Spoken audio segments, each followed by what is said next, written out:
Magpagawas silang desisyon ng Commission on Election sa disqualification case batok sa mga miyembro sa Tulfo family. Pag-abot sa ikaduha o ikatulong semana sa Marso ning tuiga. Sumala pa ni COMELEC Chairperson George Garcia, iyan ang gimanduan ng mga miyembro sa COMELEC Division nga imbestigahan ang disqualification plea sa pagresolba sa technical issue ay mag-issue og sumon batok sa Tulfo family.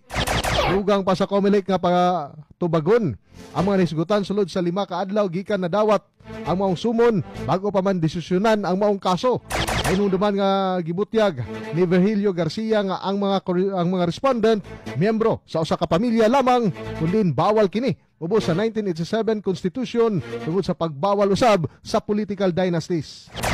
Ang mga respondent matud pa dunay kalambigitan kay incumbent Senator Rafi Tulfo sa first ug second civil degree consanguinity ug affinity ug Congressman Erwin Ben ug Wanda Tulfo Teo nga mga manghod ni Senator Rafi Tulfo.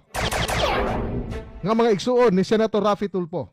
Samtang si Congressman Jocelyn Pau Tulfo, asawa sa senador, ug si Congressman Ralph Wendell Tulfo nga anak usab nila.